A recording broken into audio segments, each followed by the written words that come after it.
Bonjour à tous, Hélène Larmoire. J'ai la chance donc de venir vous rencontrer pour partager un petit moment de mon expérience et lié plus particulièrement à quelque chose qui me tient à cœur, ce sont les émotions.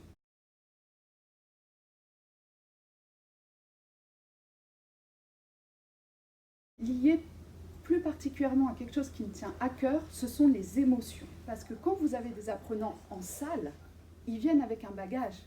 Vous les avez bruts de nature, que ce soit pour 1 heure, 2 heures, une journée ou 3 semaines, ils viennent avec beaucoup de choses. Et c'est très important chez eux de déclencher rapidement, le plus rapidement possible, je dirais même, une attitude positive qui va leur permettre d'apprendre, d'être dans cette stature d'apprendre. Pour cela, je vous propose donc à la fin, vous allez connaître un outil en particulier que j'affectionne, qui s'appelle l'outil FAC.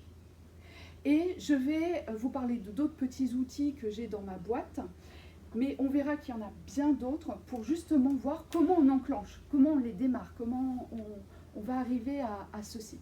Est-ce que déjà, ça vous est déjà arrivé d'avoir des apprenants, puisque vous êtes tous formateurs, d'avoir des apprenants qui sont rebutés par votre sujet, qui n'ont pas envie, qui ont peur.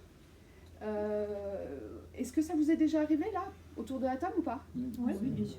Oui. Ok. Non? Ils ont peur, oui. Oui, ils Pas ont peur. rebuté, mais peur, oui. D'accord. Ok.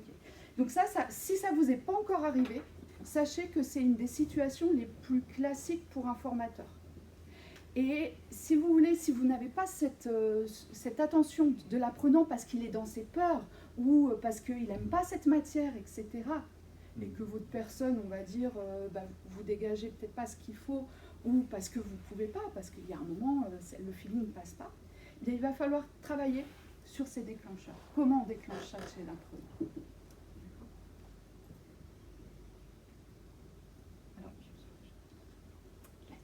Donc, la tête est embrouillée et l'idée est de passer vers une tête déjà plus claire, pas une image claire de votre formation, mais surtout une tête prête à apprendre, d'accord? Pas avec ses préjugés. Est-ce que vous-même, vous avez déjà des astuces? Il y en a qui ont rencontré le problème. Est-ce que certains, un ou deux, souhaitent partager ces astuces? Qu'est-ce que vous avez tenté de faire quand vous aviez quelqu'un qui avait peur, comme disait Marie? Est-ce que vous avez essayé quelque chose? Déjà de le prendre pendant la première pause, parce qu'il ne faut pas attendre la fin de la journée. D'accord. Peut-être attendre pendant la première pause ou directement sur les attentes. Oui.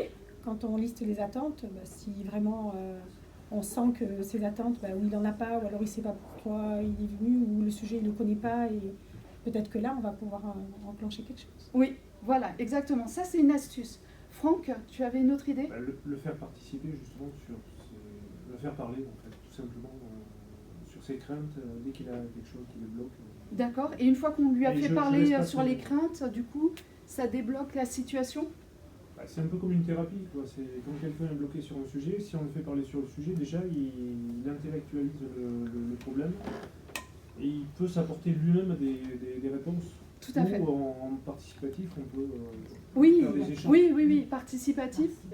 Demander aux autres peut-être de reformuler ou de lui expliquer ce qu'il n'a pas compris, parce que du coup c'est expliqué avec d'autres mots, Oui, et du coup peut-être que lui il comprendra mieux. oui, tout à fait. Donc ça, c'est important, sinon vous les perdez dès le départ. Ça, c'est clair.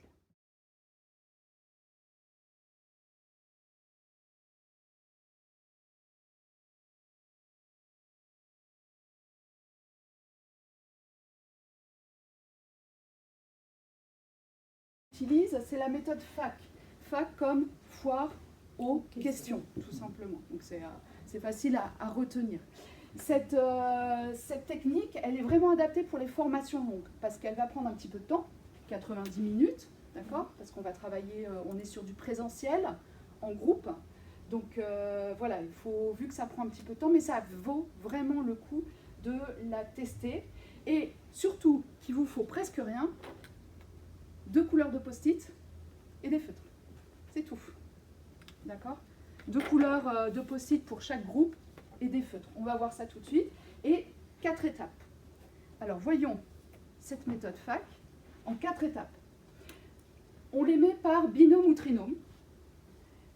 ils notent toute leur représentation sur une couleur de post-it. Sur l'autre couleur de post-it, leurs questions sur la formation, ou le module que vous encadrez. Ensuite, on regroupe tout le monde.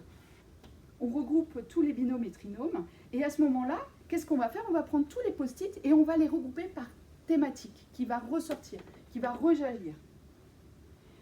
À ce moment-là, qu'ils soient d'une couleur ou d'une autre, ça n'a aucune importance. Troisième étape, on va les faire parler.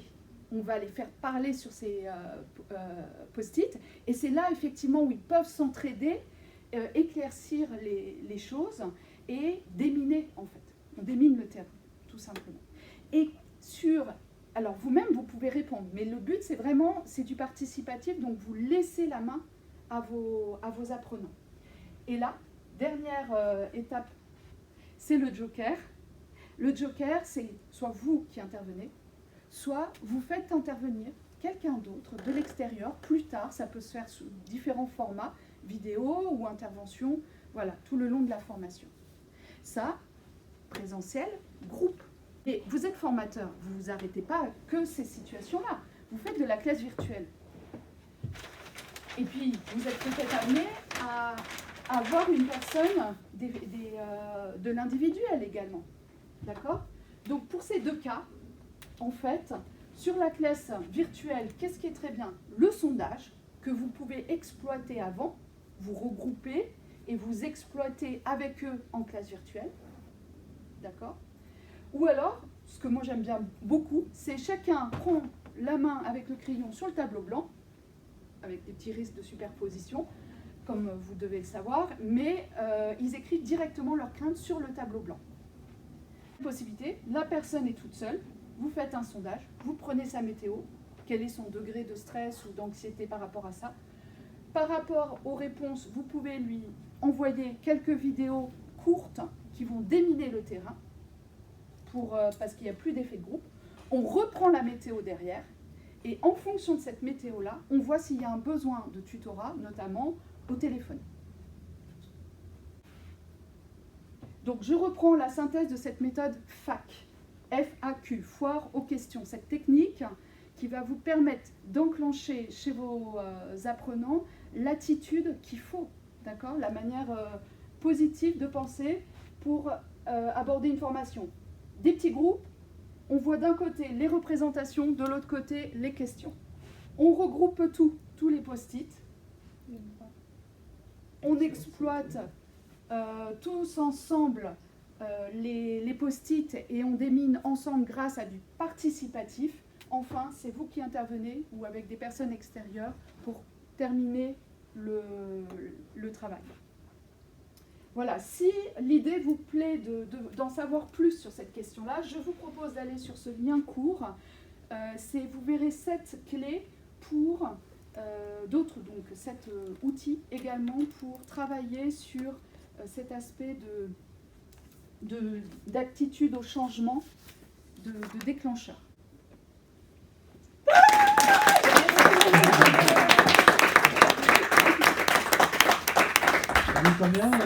Je sais pas, je n'ai pas déclenché. 10 minutes pile.